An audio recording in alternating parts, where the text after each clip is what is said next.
a lo que pasó en Europa previo a la Segunda Guerra Mundial. Previo a la Segunda Guerra Mundial, con el triunfo de los bolcheviques en la Unión Soviética, se produjo el pánico en Europa, ¿no? Después de 1918, porque comenzaron a aflorar sindicatos, agrupaciones, movimientos de izquierda que complotaban, intentaban hacer caer a los países de Europa, Alemania, en Austria, en, qué sé yo, en Polonia, para que la influencia de la Unión Soviética fuera avanzando sobre Europa. ¿Cuál fue la solución? Movimientos fascistas, movimientos militaristas. El gran enemigo fue Hitler, por ejemplo, de la Unión Soviética. En España teníamos a Franco, en Italia teníamos al Duce, ¿no? A Mussolini, que formaron un eje anticomunista potente. Finalmente la guerra, la Segunda Guerra Mundial fue una guerra entre estos dos movimientos. Guerra que, hay que decirlo, ganó Unión Soviética. La Gran Guerra Patriótica se llama en la Unión Soviética. Y ellos la ganaron. Ellos derrotaron a la mayor parte del ejército alemán. Ellos destruyeron el poder de fuego de los blindados alemanes y se tomaron la capital, Berlín, ¿no? Operación Sinsonte, que la mencioné, que data de 1950, organizada y dirigida por la CIA, y que consiste esta operación en la influencia de las doctrinas estadounidenses en los medios de comunicación de toda la región. 17 países lo firmaron y evidentemente lo firmó Chile. Y cuando nosotros vemos de esto, bueno, esa expresión del TIAR es lo mismo que la doctrina Monroe. Estados Unidos, América para los Estados Unidos. Y también de este destino manifiesto anterior. Ahora bien, por lo tanto, eso va a establecer el primer mecanismo de control armado de los Estados Unidos como potencia sobre la región. Porque eso es clave dentro de estos antecedentes. La intromisión sobre todo se tiene que establecer a nivel militar. Eso es lo primero. Primero la fuerza y después la política, pero primero la fuerza. De enviar a unos chilenos, que son los Chicago Boys, a estudiar durante la década de los 60 a la Universidad de Rockefeller, que es la Universidad de Chicago.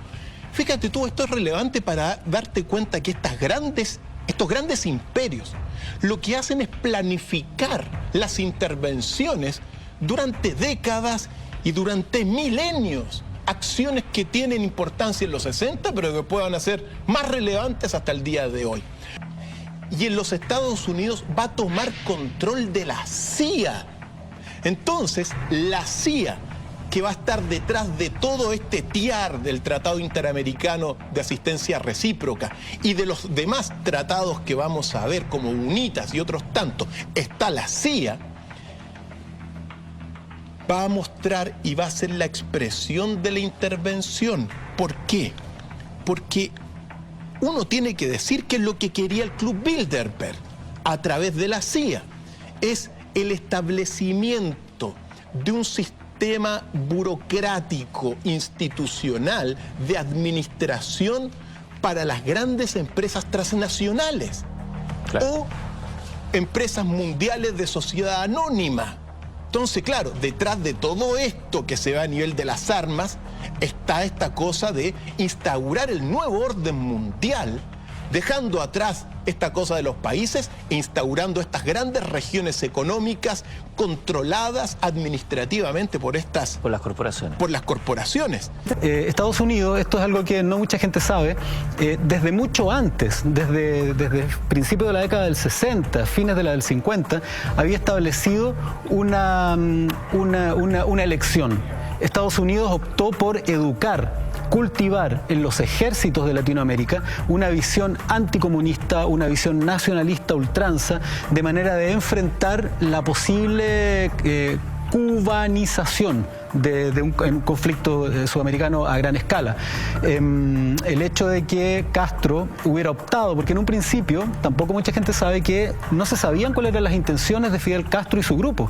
Hubo que esperar hasta que ellos declararon que se adherían a los principios de Unión Soviética para darse cuenta que había un aliado en esta Guerra Fría, de pronto, en tu patio trasero para Estados Unidos, ¿no? De ahí comienza este proceso donde Cuba se convierte o quiere convertirse en la cabeza de playa del proyecto comunista, socialista de la Unión Soviética para Latinoamérica.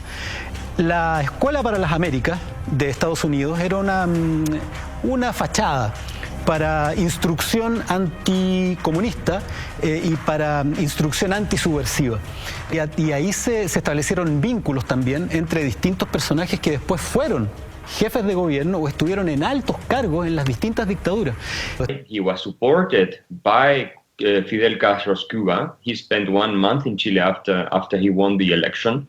And that is also the reason why the Soviet Union sent so much money and so much support for him. And this is, everything is in the archives. I'm not making this up. So, and he was an unpaid informant for the Soviet KGB since the 1950s. So he was, of course, not very convinced about the violent revolution. Like classical Marxist dictatorships came to power because they had this violent revolution where they killed a lot of people and so on. But Porque, según los documentos, esta orden de Richard Nixon viene de lo que se llama la Operación 40. La Operación 40 fue un plan creado por Dwight Eisenhower en 1960 para derrocar presidentes de las repúblicas debido a la revolución comunista de Fidel Castro. Nuestra historia, ahora no tanto, pero la que nos enseñaron la que te enseñaron a ti, la que me enseñaron a mí, adolece de un gran problema. Quizá el gran problema de esa historia antigua es que no la ponían en contexto mundial. Como cuando yo hablaba de que el cruce de los Andes tenía que ver incluso con no solo con Argentina, sino incluso con Inglaterra, y a ti te lo enseñan como si solamente le competiera lo que pasaba a Chile. Bueno, en este caso también. Hay que entender que el mundo vivía entre dos facciones, entre dos grupos potentes, la Unión Soviética y Estados Unidos. El mundo estaba en disputa, estos dos tipos se estaban peleando a pedazos, ¿no? Corea, el sur de Asia, América Latina incluso. Y en los años 60, Estados Unidos ya tenía claro cuál era su plan para América Latina. De qué manera se iba a frenar el avance de izquierda o del castrismo, ¿no?, de Cuba. La manera, ellos decidieron, era con golpes militares. Entonces hay que decir que en los años 60 la idea de golpes militares para Chile era un hecho. ¿Qué pasa? Cuando la CIA, y esto lo advierte, lo investiga Patricia Verdugo en su momento, cuando la CIA investiga en particular en Chile cuál sería la inclinación del ejército a protagonizar un golpe, qué tan dispuestos estaban, descubrieron que el ejército en particular era bastante apegado a la ley en los 60.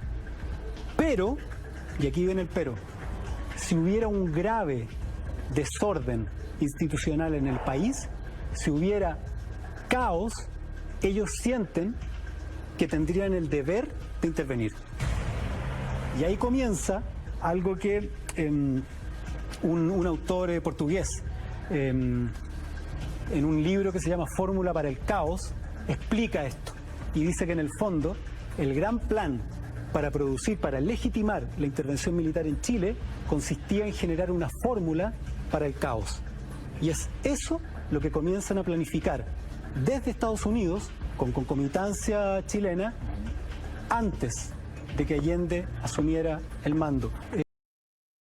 En este libro, La Conjura, ella establece que el año 1968 se crea un grupo que se llamaba la Cofradía Náutica del Pacífico Austral, donde en el fondo se establecen nexos, relaciones entre empresarios y miembros de la Armada de la época.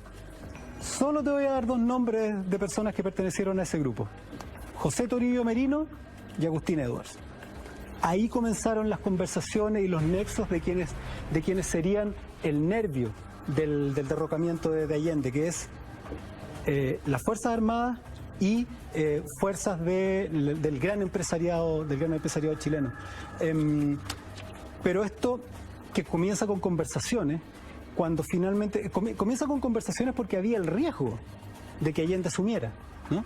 El gran cuco era que Allende finalmente consiguiera el poder. Ya en las elecciones del 64, cuando gana Frei, Allende estuvo a punto. Y está el famoso cura de Catapilco, ¿no? Que lo ponen ahí justamente para quitarle votos a Allende, y finalmente los votos que obtiene el cura de Catapilco habrían servido para que Allende hubiera sido electo en el 64. Entonces había un tremendo terror de que Allende consiguiera el gobernar el país. Entonces todas estas conversaciones empezaron mucho antes, siquiera de las elecciones. No importaba si le iba bien, no importaba si le iba mal, querían evitar. Y ahí empieza algo. Empieza la intervención de la CIA a financiar partidos políticos chilenos, a financiar movimientos de insurrección.